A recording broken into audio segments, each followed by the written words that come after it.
wabarakatuh. Halo adik-adik semua. Sebelumnya, perkenalkan nama kakak Rizka Apriliana dari program studi Pendidikan Guru Sekolah Dasar Fakultas Keguruan dan Ilmu Pendidikan Universitas Lampung. Nah, bagaimana nih kabarnya adik-adik semua? Sehat? Alhamdulillah kalau sehat ya. Nah, sebelum kita masuk pada pembelajaran, terlebih dahulu kita berdoa. Berdoa sesuai agamanya masing-masing, berdoa dimulai. Berdoa selesai. Baik, adik-adik tahu tidak, hari ini kita mau belajar apa? Iya, betul sekali. Kita hari ini belajar bab 6 topik C tentang Indonesiaku kaya alamnya.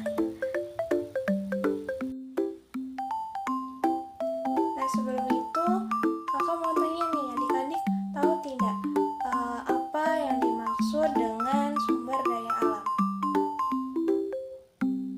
Iya, sumber daya alam atau yang bisa disingkat dengan SDA merupakan segala sesuatu yang dihasilkan oleh alam dan dapat dimanfaatkan oleh manusia untuk memenuhi kebutuhannya. Lalu, apa yang kalian ketahui tentang kekayaan alam di daerah kalian? Betul, banyak sekali ya. Contohnya bisa padi, kopi, ikan, dan lain sebagainya. Nah, tadi kan sudah dijelaskan ya apa itu sumber daya alam. Nah, jadi, berdasarkan jenisnya, sumber daya alam itu terbagi menjadi dua, yaitu sumber daya alam hayati atau abiotik dan sumber daya alam non-hayati atau abiotik. Sumber daya alam hayati adalah segala kekayaan yang dihasilkan oleh makhluk hidup dan dapat dimanfaatkan untuk mendukung keberlangsungan hidup manusia. Sedangkan sumber daya alam non-hayati adalah sumber daya alam yang bukan berasal dari makhluk hidup. Berdasarkan sifatnya, sumber daya alam dibagi juga menjadi dua. Yang pertama, sumber daya alam yang dapat diperbarui dan sumber daya alam yang tidak dapat diperbarui. Sumber daya alam yang dapat diperbarui merupakan sumber daya alam yang dihasilkan kembali setelah digunakan. Sumber daya alam ini tidak akan habis apabila penggunaannya dilakukan secara bijak. Contohnya, tebu, kopi, jagung, padi, sapi, kambing, dan lain sebagainya. Lalu sumber daya alam yang tidak dapat diperbarui adalah sumber daya alam yang bisa dihasilkan kembali tetapi memerlukan waktu yang relatif lama. Contohnya, minyak bumi, mineral logam, dan lain sebagainya.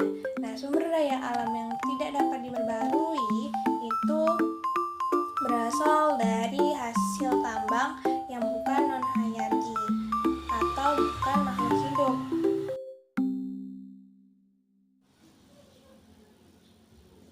Indonesia memiliki berbagai sumber daya alam, diantaranya yang pertama ada sumber daya alam dari hasil pertanian, contohnya padi, jagung, ubi, kedelai, kacang tanah, dan lain-lain.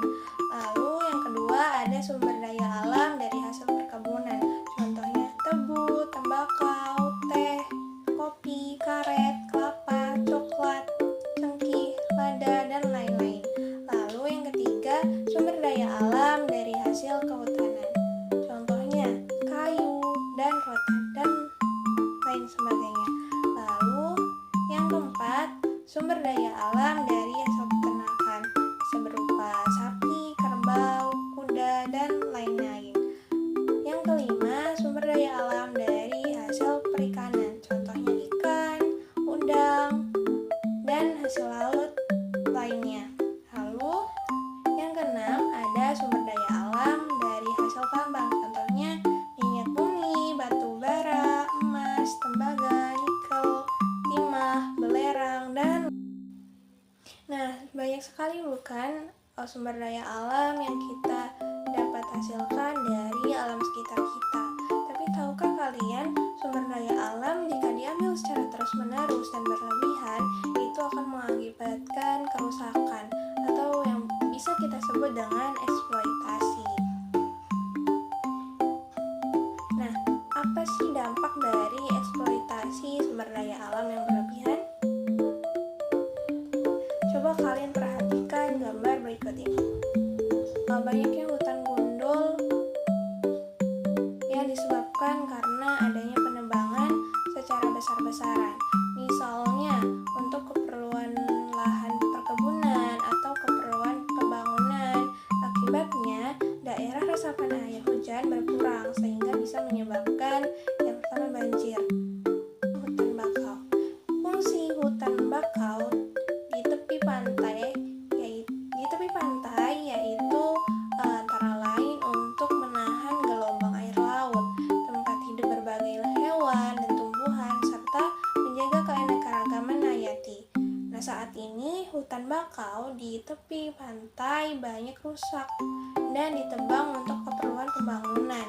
Jika hal ini dibiarkan terus-menerus, akan terjadi pengikisan pantai yang bisa menyebabkan longsor, erosi pantai, bahkan banjir. Yang terakhir, lingkungan yang rusak akibat aktivitas pertambangan. Nah, kegiatan pertambangan merupakan usaha pengambilan sumber daya alam yang biasanya dilakukan di dalam perut bumi. Nah, beberapa dampak yang ditimbulkan dari kegiatan ini. Lalu apa sih upaya-upaya yang dapat kita lakukan untuk eksploitasi secara berlebihan ini? Nah, upaya yang dapat kita lakukan yaitu yang pertama, melakukan dengan cara reboisasi, yaitu penanaman kembali hutan yang gundul dan meningkatkan pengawasan oleh polisi hutan dan penegak hukum secara tegas bagi pelanggar undang-undang kehutanan. Lalu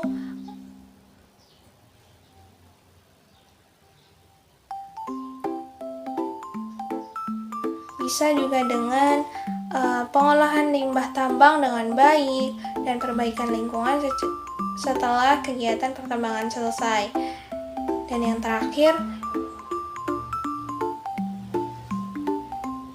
dengan kita menghentikan pemburuan liar dengan membuat peraturan yang ketat dan tegas, serta adanya upaya penanaman kembali atau budidaya bagi tumbuhan dan hewan yang diperjualbelikan.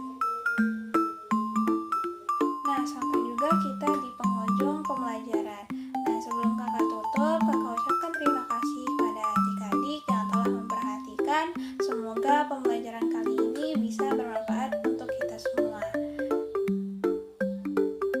Kakak mohon maaf apabila ada kesalahan. Kakak akhiri, wassalamualaikum warahmatullahi wabarakatuh.